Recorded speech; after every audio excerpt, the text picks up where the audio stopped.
Hi everybody, it's Mastbos here, bringing you another game, another round, another episode, another Minecraft video. That's a good one.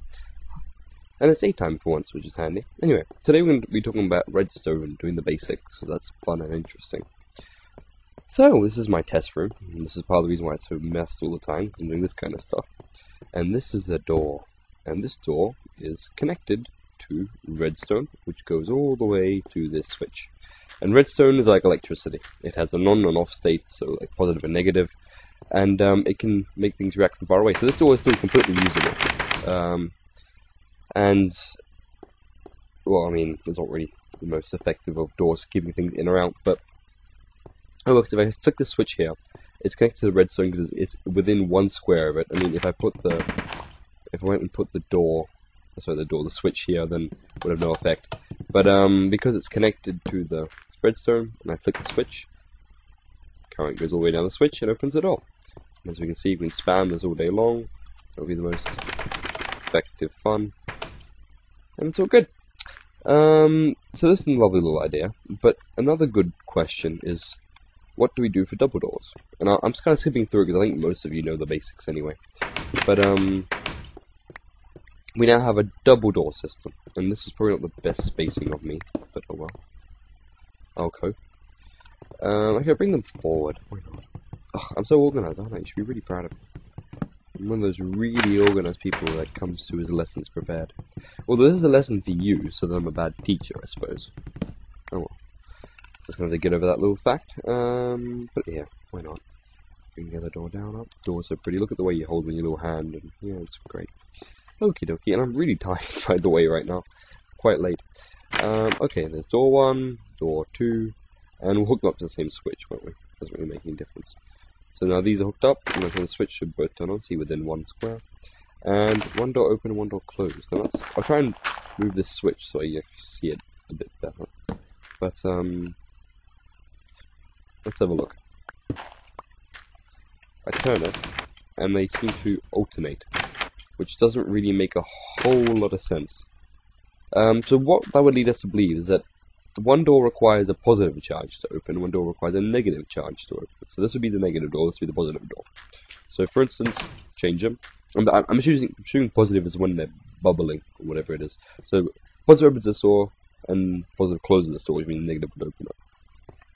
So the only way to make them open at the same time would be to reverse the current, so that 1 is on and 1 is off.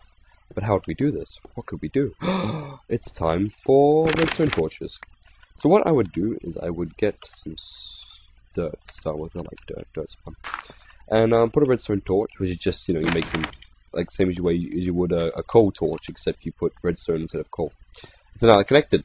And as we can see now, the redstone torch changes it from positive to negative. And I can't just put this straight on the ground because the torch powers everything in the area. So now, irrespective of if I change this, it'll just stay on the whole time. See, because the torch is powering this way. So I have to put it on a block, which is a bit odd. But torches react differently depending on how you position them. Anyway, so now it works. Now they're both open because one's on, one off. And when I close it, they should both close. Ta-da! Now, I was thinking that I should explain how I got this whole system to work, where you push the button, the door opens. And you can lock it on the inside. See, I made it through in 1 go that time. I am getting better. I am on a roll. I'm being successful. So now I've locked it, and I push the button. Nothing happens, because I put a lock system in there. So I thought I'd show you how that works. And I'm not going to try and preach that it's my idea and I'm the pioneer of it all, because I actually nicked it off somebody else. But that video was rather poor to understand, and it was had no commentary. I thought I could do a little bit better. And I don't fully understand the logic, because redstone is ridiculously confusing. It took me ages to work out even these basics. But we're going to put a door in the middle of the room, and we're going to give it a lock system. Break, door, break. Cool. So we'll put this down here, don't really need that. And here is our door. Ta-da! And we're going to power it with some switches, just like I had there. So 1 switch on either side of the wall. Ooh, sure, this is going to be closed. I should probably put that here, but oh well. I might actually. ADD. ADD? Yeah, attention deficit is what that's the one. Being over the top freaky with randomness. That was really boring. I should probably sleep. It's just bad. I should do commentaries, I'm tired. Okay, there we go. So let's go into the door, which it is. That's what she said. Goes to switch, except that's probably not what I want to do at this point. So as we can see, jump. No, center. Jump. Yes, good. So let's hook is within one square, and I bring it all the way down here like a good little redstoner. And oh, redstone, that's a fun word. And it's a long connection, and this won't actually work because it's too long. I'll explain that in a minute. Oops, what am I doing? I'm just tired. There we go. So current goes down, turns that on. Nice and handy.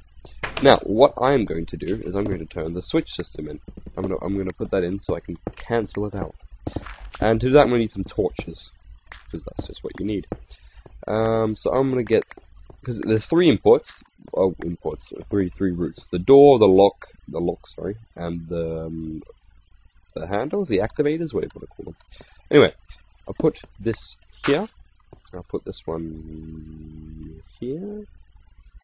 No, I'll put it here. That's where I'll put it. I'll put the last one there.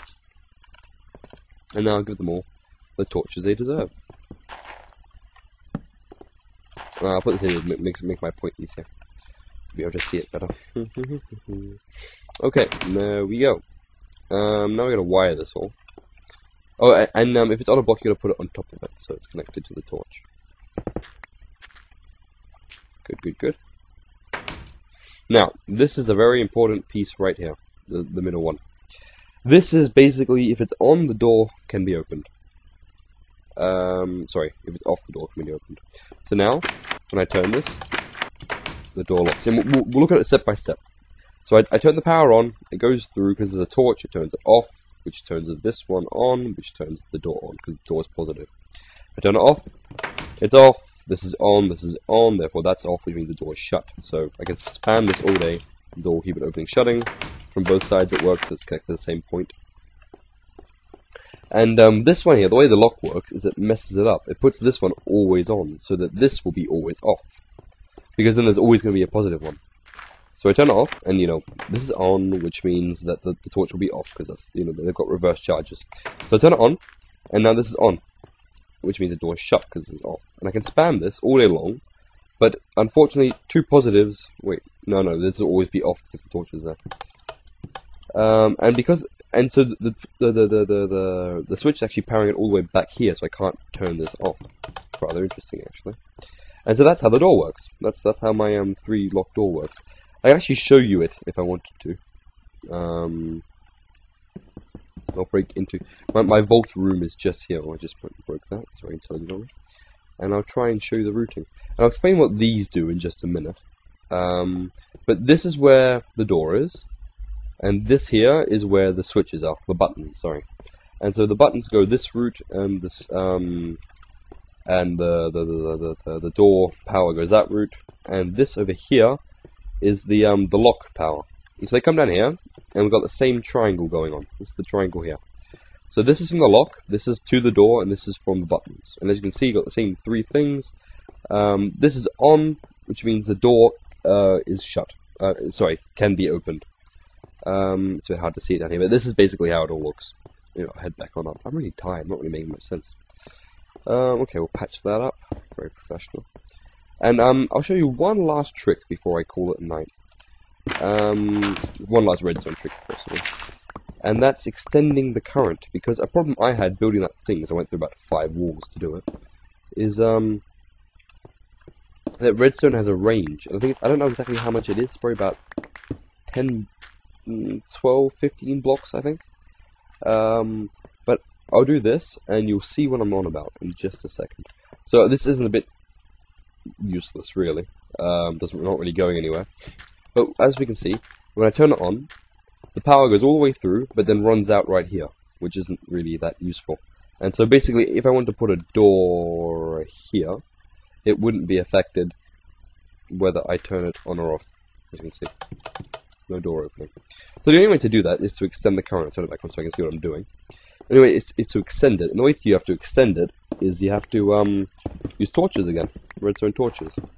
And I can't just put them straight down and then put all the wiring back.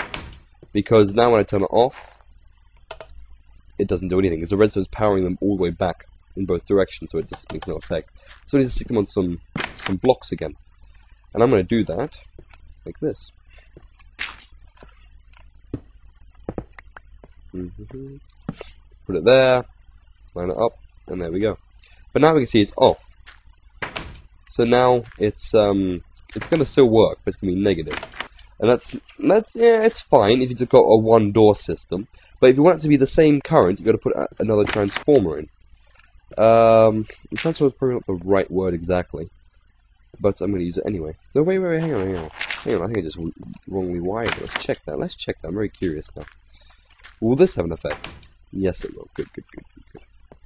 Didn't stuff it up too badly. Okay, well, I'll rewire it with the blocks. And as we can see now, when this is on, it turns this torch off, which means anything in between will be off. But it also turns this on, so now it's going to be same charge on the other side. So this is sort of like a converter power. So it extends it for another 15 or whatever, and it keeps the same charge, but you need 2 of these blocks and 2 torches. And that's what I was doing here. These here are the transformer extender thingies. As you can see, I put a bit of gap in between these one. And so is this. I ran out of power this direction as well. So that's why there's so many. But the thing about these are pink holes in the ceiling just above my neat little chamber. So anyway, that's all I got for you this time around. If you've got any more questions, leave them in the comments. More than happy to answer. I can make another video if you want. Sorry if this is really poorly phrased and structured. I'm just really tired. So I'll see you guys later, and look after yourselves.